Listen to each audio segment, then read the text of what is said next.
सदगुरुदेव भगवान की जय। श्री मौनी बाबा जी भगवान की जय। भगवान महाकाल का बहुत ही सुंदर कथा चल रही है। हम सभी सनातन धर्मावलंबियों को एक बार अवश्य पूरा सुनना चाहिए। एक बार एक घर में विश्वास को लेकर पति पत्नी में कलह हो गया था। पत्नी अपने पति पर व्यभिचारी होने का आरोप लगा रही थी। तभी एक साधु भिक्षा मांगते हुए द्वार पर आए। साधु ने भिक्षा दे ही कहा।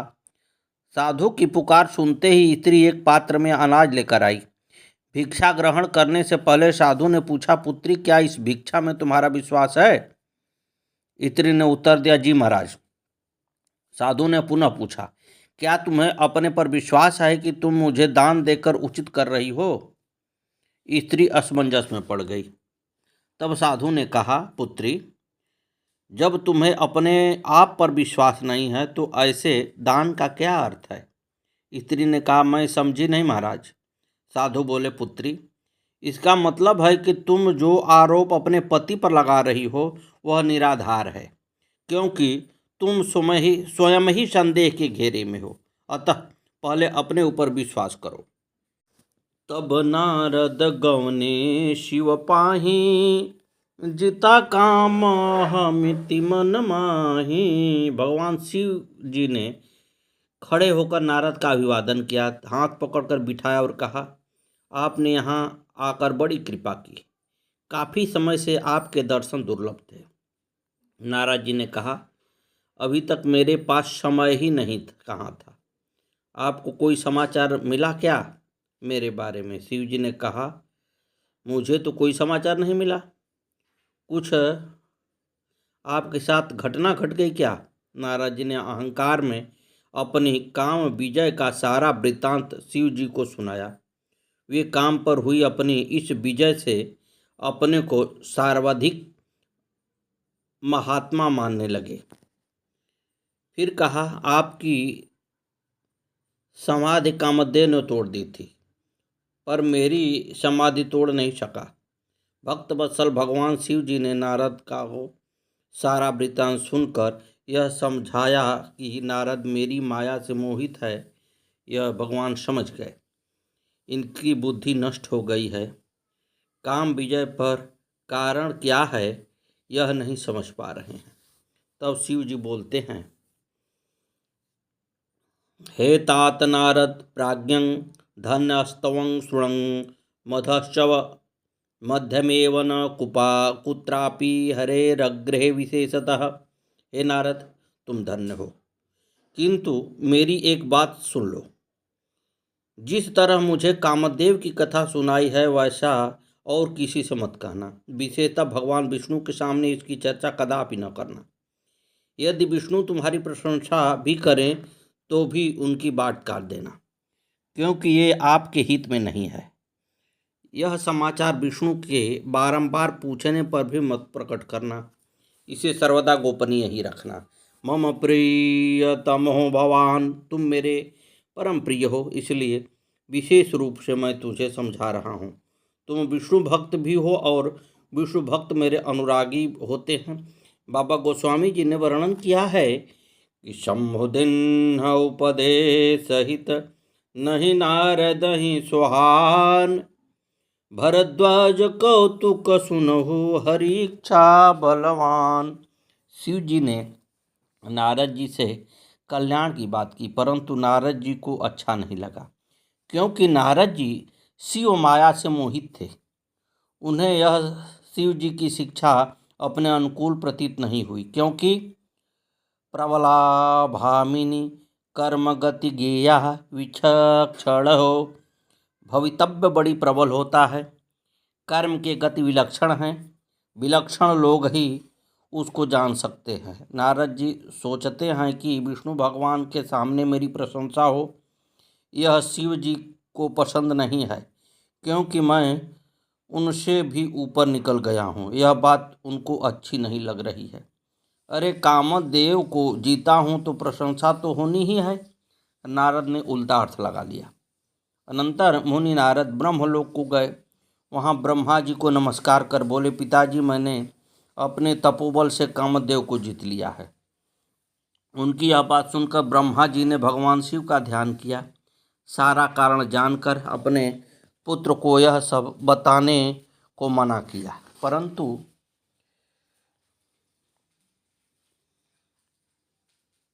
जो शिव जी की माया से मोहित होने के कारण चित्त में मद का अंकुर जम गया है, उनकी बुद्धि मारी गई थी। इसलिए नारद जी ने अपना सारा वृत्तांत बताने के लिए विष्णु लोक को प्रस्थान कर दे। देखिए महाराज, अब खतरा होता है इनके साथ। का गच्छन्तं मुनि दृष्ट्वांग नारद विष्णुरादरात। संत नारद को आया देखकर विष्णु ने बड़ी शीघ्रता से उठकर उनका स्वागत सत्कार किया। हरखी मिले उठी रमानिकेता, बैठे आसन रिखी समेता। सब कुछ जानते हुए भी नारद को गले लगा लिए। नारद जी को अपने आसन पर बिठाकर बाबा शिव के चरणावृंद का चिंतन करके भगवान विष्णु ने पूछा, कुत आगम्यते तात, किमर्थ ही चागतः धनस्तवः मुनि शार्दूल तीर्थे तू तवागमात्। हे तात, तुम कहाँ से आ रहे हो? यहाँ आने का तुम्हारा क्या प्रयोजन है? मुनिश्रेष्ठ, काफ़ी समय के बाद आपने कृपा की, तुम धन्य हो, तुम्हारे शुभागमन से मैं पवित्र हो गया। इस तरह वाक्य कहकर देवर्षि का सम्मान किया। भगवान विष्णु के वचन सुनते ही नारद जी गर्व से फूले न समाये। उन्होंने बड़े अभिमान के साथ अपनी सारी घटना सुनाई। नारद जी ने कहा, अभी तक मेरे पास समय ही कहाँ था जो आपके पास आता। मैं हिमालय की तलहटी में था, साधना कर रहा था। वहाँ पर कामदेव आया था। नारद जी ने वहाँ पर भी काम कथा शुरुआत कर दी। भगवान शिव जी ने मना किया था, फिर भी भगवान विष्णु के सामने कामदेव का संपूर्ण चरित्र कह डाला। कामचरित नारद सब भाखे। भगवान विष्णु को मन ही मन हंसी आई। फिर विष्णु जी शिव जी के चरण कमलों का ध्यान कर उनके अहंकार को और काम विजय के यथार्थ कारणों को पूर्ण रूप से जान लिया। तदंतर भगवान विष्णु सिर झुकाकर और हाथ जोड़कर भगवान देवादिदेव महादेव की स्तुति करने लगे। देव देव महादेव प्रीत परमेश्वर, धनस्तवं शिवं धन्या ते माया सर्वमोहिनी। हे देवादिदेव, हे महादेव, आप मेरे ऊपर प्रसन्न होइए। आपकी जय हो, आप धन्य हैं और सर्वजय जगमोहनी यह आपकी माया भी धन्य है। इस प्रकार से भगवान विष्णु की स्तुति कर तथा उनके चरण कमलों में ध्यान कर विष्णु जी नारद जी से बोले, हे महातपस्वी मुनिराज, आप तो संत हो। अज्ञान, काम, बाधा, अभिमान ये तो आपके स्मरण मात्र से मिट जाते हैं। जिसमें कायिक, वाचिक, मानसिक भक्ति नहीं है, उसी को कामदेव के द्वारा प्रेरित विकार सर्वदा सताते रहते हैं। आप ब्रह्मचर्य का व्रत धारण करने वाले हैं। ज्ञान वैराग्य से युक्त नैर्शिष्ट व ब्रह्मचारी, जिसमें जन्म से लेकर आज तक कोई विकार मन में उत्पन्न नहीं हुआ, तो भला आपका कामदेव क्या बिगाड़ सकता है? श्री हरि की कही हुई ऐसी बहुत सी बातें सुनकर नारद जी परम प्रसन्न हो हंसने लगे। फिर उन्हें प्रणाम कर बोले, कृपा तुम्हारी सकल भव भगवना। है स्वामिन, यह तो सब आपकी कृपा है। हे भगवान, जब मुझ पर आपकी कृपा है तब वह बेचारा कामदेव अपना मुझ पर क्या प्रभाव डाल सकता है? यह प्रत्येक मानव का स्वभाव होता है। जब कोई अपनी प्रशंसा करे कि अरे साहब, आपने तो इतना बड़ा काम किया, यह कोई नहीं कर सकता था, तो हम कहते हैं नहीं नहीं, मैं तो एक निमित्त हूँ, यह सब करने वाले तो ठाकुर जी हैं। ऐसा सब लोग बोलते हैं, किंतु मन में तो यह इच्छा होती है कि अभी 20 मिनट तक और प्रशंसा चलती रहे तो अच्छा है।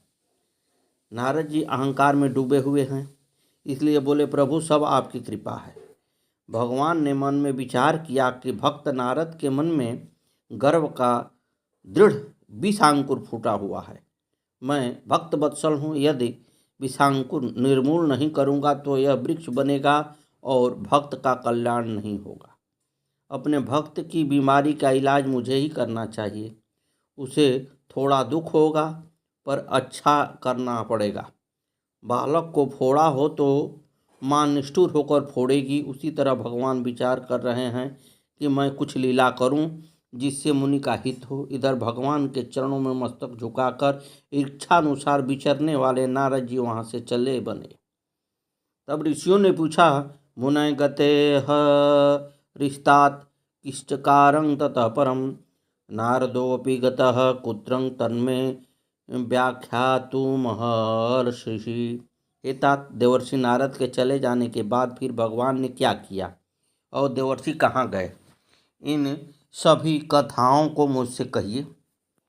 सूत जी बोले, इस प्रकार जब नारद जी अपने यथेष्ट स्थान को चले तब माया विशारद विष्णु जी ने शिव की इच्छा से माया की रचना की।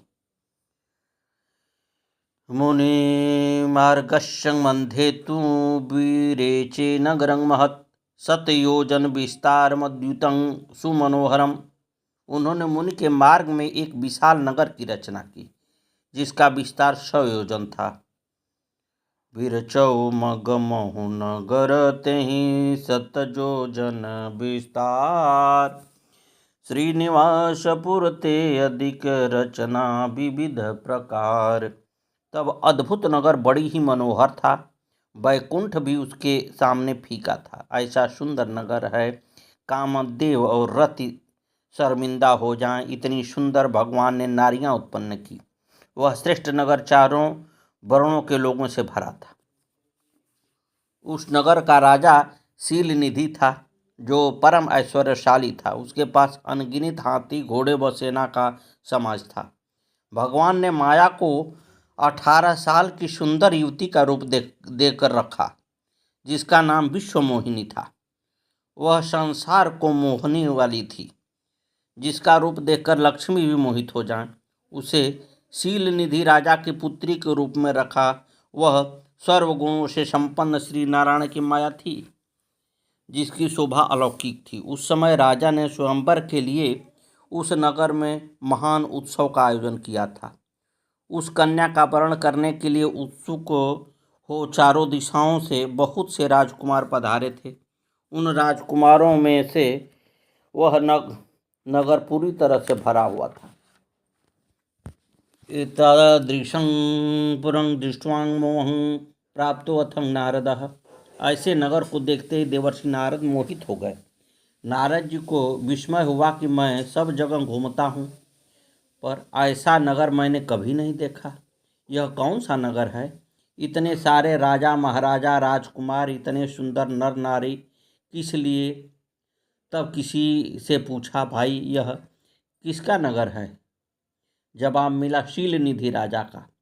इतने सारे राजा महाराजा क्यों इकट्ठे हैं? पुनः जवाब मिला, इस नगर के राजा शील निधि की एक पुत्री है विश्वमोहिनी, उसका कल स्वयंवर है।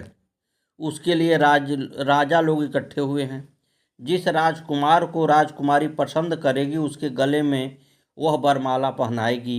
महाराज, वह कन्या इतनी सुंदर है कि इस जगत में उसे किसी की उपमा नहीं दे सकते। नारद को लगा तब तो मुझे शील निधि राजा से मिलना चाहिए। कौतुक देखने की इच्छा से नारद जी शील निधि राजा के पास गए। राजा ने मुनि का सत्कार किया। तत्पश्चात अपनी सुंदर कन्या को बुलवाया और उसे नारद जी के चरणों में प्रणाम करवाया। तत्कन्यां प्रेक्षं स मुनि नारद प्राह विस्मितः। नारद जी नकसी कन्या को देखकर आश्चर्यचकित हो गए। उसका सुंदर रूप देखते ही नारद जी वैराग्य भूल गए। इतनी सुंदर कन्या तो मैंने कभी नहीं देखी। फिर नारद जी बोले, राजन, देवताओं के समान लावण्य युक्त महाभाग्यशालिनी यह किसकी कन्या है?